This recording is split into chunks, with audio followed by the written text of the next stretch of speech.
waxaan u hambaleynayaa dhammaan ciidamada kala duwan ee ku kala jira xeryooyin kala duwan ee tababarka ee ciidamada qaranka. waxaan ugu hambaleynayaa tababarka qiimaha badan ee macallimiintoodu siisay. waxaan ilaahay uga baryayaa kuwa tababarkaasi iyaga iyo dalkaba anfaca haddii la yiraahdo.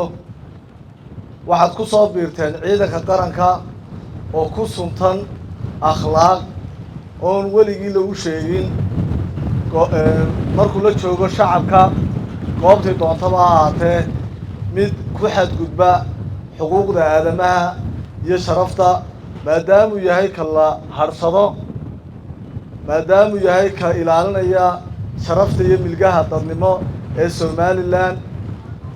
si aad la socotaan ciidanka qaranka jamhuuriyadda Somaliland furanta wuxuu taagnaa 15 sano khaasatan bariga laascaanood.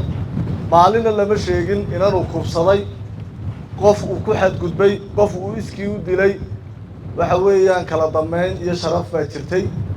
hadduu qofku wax ku dhacana waxaa jirta meelo loo maro maxkamada iyadoo ma aanay dhicinba.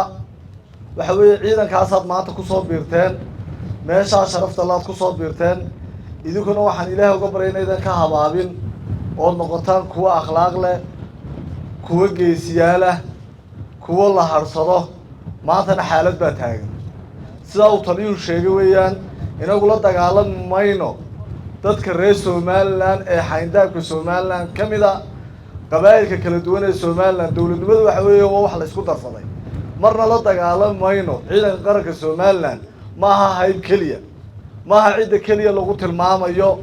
waxa weeyaan Somaliland waxa weeyaan waa clans ama qabaa'il kala duwan oo dowladnimada isku darsaday oo Somaliland tii xorriyadda ka qaadatay Ingiriiska intii ku jirtay rabtay inay halkaa ay ku wada noolaato oon cid dheeraadana oo ku soo duushan aan ogolayn.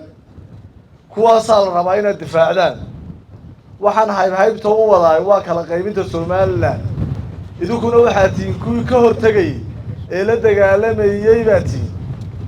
ciidankaad ku soo biirteen waa ciidankaas sharafta soo milowcado ilaa waxa weeyaan tukaraq nimanka difaacayaa tihiin inta u dhaxaysa.